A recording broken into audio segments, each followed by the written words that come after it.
menjelaskan tentang sistem reproduksi pada ikan. Perkenalkan, saya Rio Saputra dengan NIM 444523006. Perkenalkan, nama saya Serina Chandra Tias dengan NIM 444523001. Perkenalkan, nama saya Nur Balkis Saudara Lubis dengan NIM 444523063. Perkenalkan, nama saya Meli Ruseha dengan NIM 444523015. Perkenalkan, nama saya Saudara Lisa dengan NIM 444523005. Perkenalkan, nama saya Rizky Maulana Maulana dengan NIM 444523060. Testis dan ovum. Pada umumnya, alat reproduksi pada ikan disebut juga dengan gonad. Gonad pada ikan jantan terdiri dari sepasang testis yang umumnya berwarna putih atau gelap. Letak testis digantung di dinding tengah rongga perut. Testis berfungsi untuk menghasilkan spermatozoa. Dan ikan betina terdiri dari ovarium yang berwarna bening kemerahan seperti agar-agar. Ovarium terletak di usus mengisi 2/3 rongga perut atau hampir menutupi organ tubuh. Ovarium berfungsi untuk menghasilkan sel telur atau ovum. Perbedaan testis dan ovum. Testis berbentuk memanjang dan menggantung pada bagian atas rongga tubuh dengan perantaran mesorkium. Pada ikan yang mempunyai gelembung gas testis di bawah atau di samping gelembung gas. Testis berjumlah sepasang dan bentuknya lebih kurang sama besar.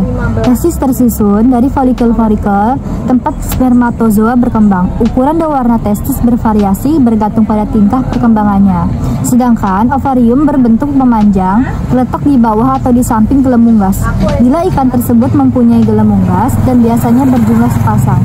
Ovarium bergantung pada bagian atas rongga tubuh dengan perantaran mesofaria.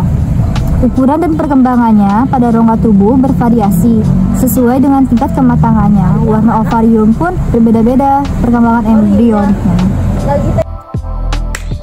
Fertilisasi pada ikan adalah ditandai oleh pelumuran gonad jantan dan gonad betina. Nah, ada dua nih proses fertilisasi pada ikan, yaitu fertilisasi internal atau pembuahan di dalam dan fertilisasi eksternal atau pembuahan di luar.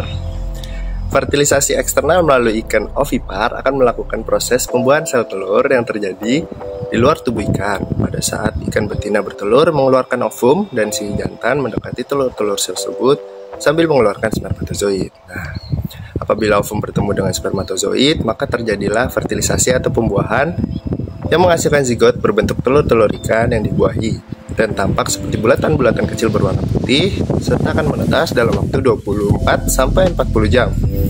Anak ikan yang baru menetas mendapat makanan dan dari sisa kuning telur yang masih menempel di perutnya sehingga anak ikan langsung dapat hidup sendiri. Nah, fertilisasi internal melalui ikan jenis ovovivipar atau yang bertelur dan beranak akan terjadi dalam tubuh si betina, yaitu diawali dengan masuknya sperma ke dalam tubuh ikan melalui mikrofil. Meskipun banyak sperma yang hendak masuk, tetapi umumnya hanya ada satu yang membuahi sel telur. Oosit yang telah dibuahi kemudian membentuk zigot dan selanjutnya berkembang menjadi embrio. Lalu embrio mengalami penyempurnaan bentuk menjadi anak ikan yang mirip dengan induknya. Berdasarkan dinamika perkembangan oosit, Wallace dan Selma 1980 dan De Fleming dalam Chandri 1993 mengklasifikasikan pola perkembangan gonad ikan teleoste ada 3 tipe, yaitu yang pertama, tipe sinkronisme total.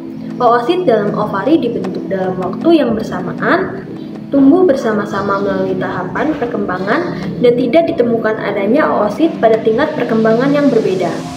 Yang kedua, ada tipe ovari demikian. Ditemukan pada spesies yang bersifat anadromus dan katadromus yang mempunyai musim pemijahan sangat terbatas dan harus bermigrasi cukup jauh untuk mencapai lokasi pemijahan. Yang ketiga ada tipe sinkronisme kelompok.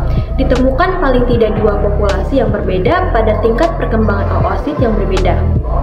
Kebanyakan spesies Cichlidae mempunyai pola perkembangan ovari yang demikian. Yang keempat ada tipe asinkronisme. Ditemukan oosit pada tingkat perkembangan yang berbeda, sementara oosit baru terus muncul ditemukan pada spesies ikan yang memijah sepanjang tahun. Loemi Cannell 1975 menyatakan bahwa berdasarkan kepada pola pemijahannya, ada 4 tipe reproduksi ikan air tawar yang mengisi perairan tropis, yaitu yang pertama tipe Big Bay Spawner, yaitu spesies ikan yang memijah 1 kali seumur hidupnya. Kedua ada tipe Total Spawner, yaitu golongan ikan yang mengeluarkan telurnya secara keseluruhan pada 1 kali memijah. Tipe reproduksi seperti ini mempunyai fekunditas yang tinggi dan musim pemijahan yang terbatas. Ketiga ada tipe Partial Spawner atau Multiple Spawner, yaitu ikan yang berpijah di sungai dikaitkan dengan fluktuasi tingginya permukaan air akibat hujan atau banjir. Beberapa ikan dari famili Cyprinidae, Characoida, dan Sulirade tergolong pada pemijahan ini. Keempat ada tipe Small Brood Spawner, yaitu golongan ikan air tawar yang mempunyai fekunditas sangat sedikit dan umumnya spesies ikan yang melindungi telur dan anaknya di dalam mulutnya. Dari fungsi reproduksinya, ikan terbagi menjadi 2, yaitu jantan dan betina. Sebagian besar jenis ikan tidak menunjukkan perbedaan tubuh luar antara jantan maupun betina. Kondisi ini dinamakan monomorfisme. Pembedaan kedua jenis kelamin ini yang secara nyata hanya dapat dilakukan dengan pembedaan ikan dan melihat ciri seksual pada primer dan sekunder. Pada ciri seksual primer ditandai oleh organ yang berhubungan langsung dengan proses reproduksinya, yaitu testis dan salurannya pada ikan jantan, dan ovarium dan salurannya pada ikan betina. Ciri ini tampak dengan jelas dan pasti pada ikan yang dewasa. Pada beberapa spesies tertentu, jenis jantan dan betina dapat diamati dari ciri seksual sekundernya, meskipun kadangkala tidak memberikan hasil yang positif ataupun meragukan yang dilihat dari fungsinya. Ciri seksual pada sekunder terdiri atas 2 jenis. Yang pertama adalah menyangkut organ yang merupakan alat bantu pada pemijah seperti alat bantu kopulasi, penempatan pada telur atau ovipositor, dan pengeraman. Jenis kedua yaitu adalah organ yang tidak mempunyai hubungan dengan kegiatan reproduksi secara keseluruhan. Ciri seksual pada sekunder bertalian dengan bentuk dan warna bagian tertentu pada tubuh ikan. Perbedaan seksual antara jantan dan betina berdasarkan perbedaan bentuk yang disebut dimorfisme seksual. Sedangkan yang berdasarkan perbedaan warna disebut dikromatisme seksual. Ciri seksual sekunder dapat bersifat permanen atau sementara. Pemijahan ikan dapat ditinjau dari berbagai hal seperti dari titik pandang alur pemijahan, sistem pemijahan, tipe pemijahan, dan pola pemijahan.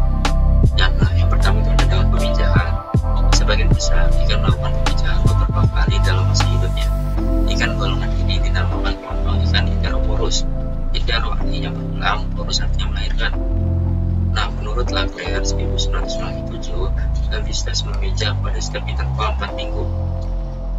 Lagler juga menuliskan contoh pada ikan cranial di pantai California. Yang kedua itu ada sistem pemijahan.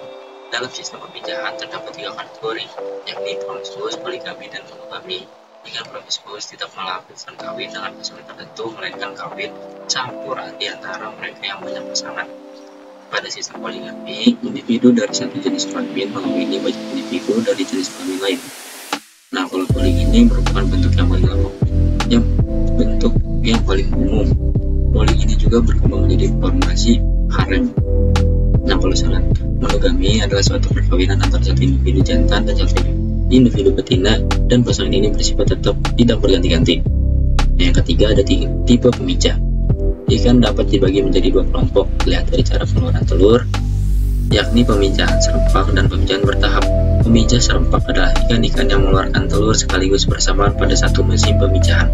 Sebaliknya, pemijah bertahap adalah ikan yang mengeluarkan telurnya beberapa kali dalam satu musim pemijahan.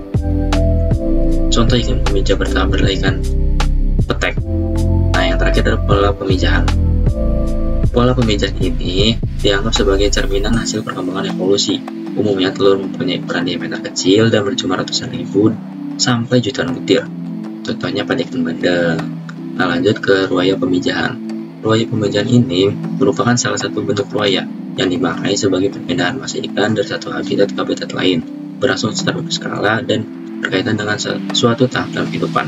Berdasarkan habitat yang menjadi daerah berlangsungnya ruaya, maka ruaya dibedakan menjadi 3 macam. 3 macam tersebut ialah diadromus, Dendromus itu adalah ikan perwaya yang berpindah dari perairan darat ke laut atau sebaliknya. Botandromus adalah ikan perwaya yang berpindah dalam suatu lingkungan perairan. Dan yang ketiga yang terakhir, Oceanodromus adalah ikan perwaya yang berpindah dalam suatu lingkungan laut.